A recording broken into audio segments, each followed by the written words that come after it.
নমস্কার বন্ধুরা, আজ আপনাদের সাথে পুঁইশাক আর আলুর দারুণ একটা রেসিপি শেয়ার করতে চলেছি।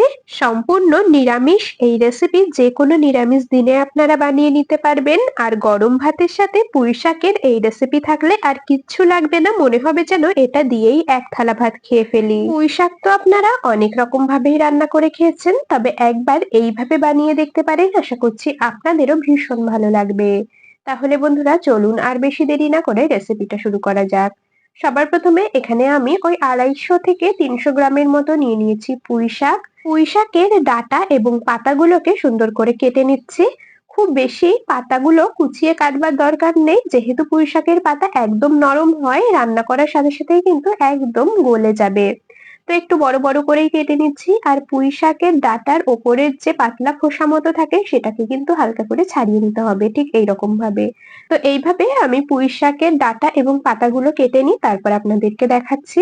বন্ধুরা আমি কাজটা করতে থাকি আর আপনারা কিন্তু অবশ্যই আমাকে এই সময়টা কমেন্টসে জানিয়ে যাবেন আপনারা কে কোন জায়গা থেকে আমার আজকের এই রেসিপিটা দেখছেন, তবেই না আপনাদের কমেন্টসে ধন্যবাদ জানাতে পারবো।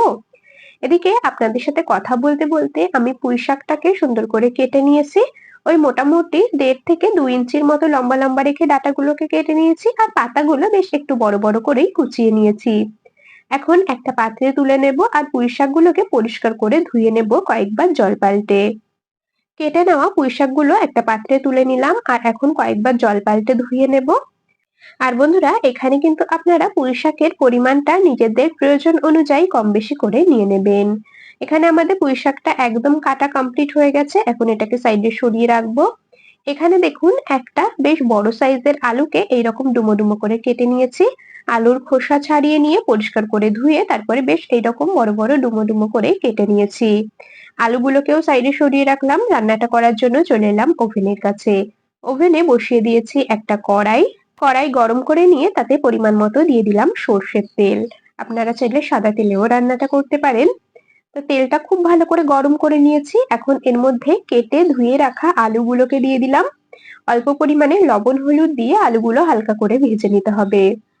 বন্ধুরা আপনারা কারা কারা এইরকম ভাবে পুঁই শাক বাড়িতে রান্না করে খান, অবশ্যই কিন্তু আমাকে কমেন্টসে জানিয়ে যাবেন।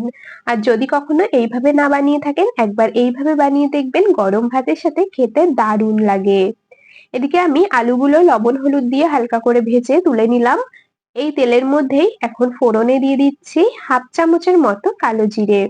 আর আমি তেল ব্যবহার করিনি, একবারে যেহেতু অনেকটা পরিমাণে তেল দিয়েছিলাম। হাফ চামচের মতো কালো জিরে দিয়েছি, একটা শুকনো লঙ্কা দিয়েছি ফোড়নে। ফোড়নটা খুব ভালো করে ভেজে নিয়েছি। এখন এর মধ্যে কেটে ধুয়ে রাখা শাকগুলোকে দিয়ে দেব। পুঁই শাকগুলোকে কড়াইতে দিয়ে খুব ভালো করে আবারও একটু নেড়েচেড়ে মিশিয়ে নিতে হবে।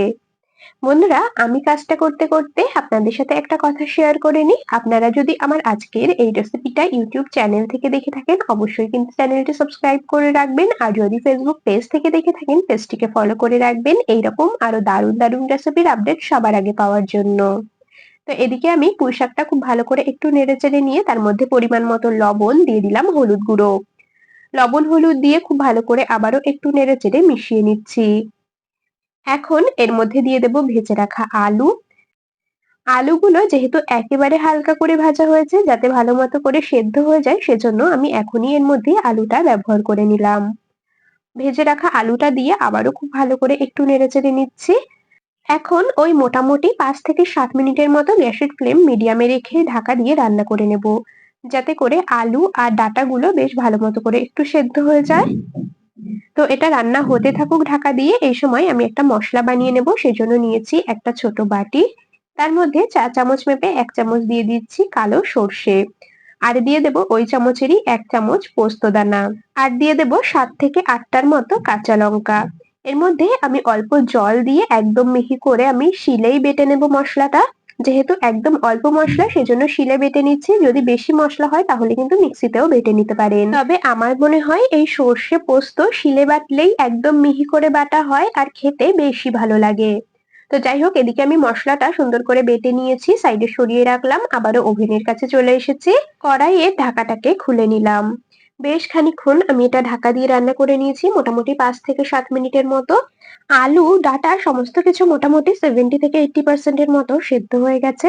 আর ঢাকা খুলে আবারও একটু নেড়েচেড়ে মিশিয়ে নিলাম। আর এখন এর মধ্যে বেটে রাখা মসলাটা দিয়ে দেব। আর মসলার মধ্যে কিন্তু আপনারা কাঁচা লঙ্কার পরিমাণটা নিজেদের স্বাদ অনুযায়ী কম বেশি করে দিয়ে নেবেন। তো বেটে নেওয়া মসলাটা আমি কড়াইতে দিয়ে দিয়েছি আর খুব ভালো করে আবারও একটু নেড়েচেড়ে নিচ্ছি। যেহেতু সর্ষে পোস্ত খুব বেশি সময় কষাবার প্রয়োজন হয় না, সেজন্য কিন্তু খুব বেশি সময় আমি এই মসলাটা দিয়ে কষাবো না।